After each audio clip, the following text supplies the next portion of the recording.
Number 1. A man named Vincent Marcello in the year 2011 had found something in his backyard one day when he was digging, wanting to make a swimming pool in his backyard. The object that he hit with his shovel was hard, and Vincent didn't think anything of it to start with, until he dug up an ancient graveyard and many caskets that were filled with old human remains, dating back to around the 17th century. Number 2. A Michigan contractor was hired by his neighbor to dig in their backyard. When the contractor was digging in his excavator, he discovered something that was strange to find in someone's backyard. A giant rib bone that was around 4 feet in length. The bone looked ancient. They cleaned the bone to get a better look at it, before going back to work on digging. Over the next 4 days, over 40 bones were found, so the neighbor contacted an expert who said that the bones dated back to the Ice Age, and were from a species closely related to the woolly mammoth. Number 3. Wayne Savage, a man that lived in Illinois, was picking some broccoli that he was growing in his backyard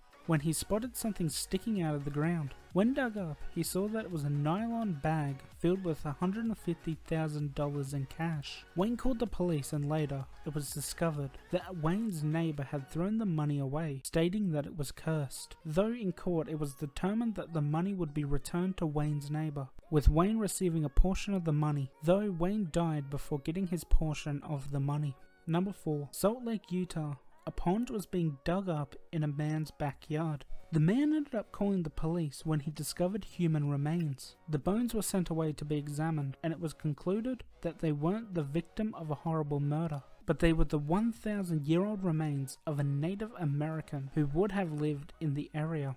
Number 5. Awoken at night by weird noises coming from her backyard, Sharon Bente went to have a look, only to find an 8-foot alligator swimming around in her outdoor pool. Sharon called her husband, and the two of them noticed that the alligator had gotten into the yard through the patio screen. The alligator tried and failed to leave the pool, so Sharon called an expert who removed the alligator and took it to a farm outside of town.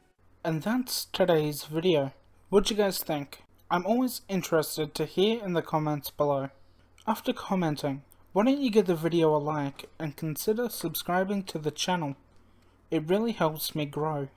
And if you really like my videos, why don't you click the notification bell to keep up to date whenever I post.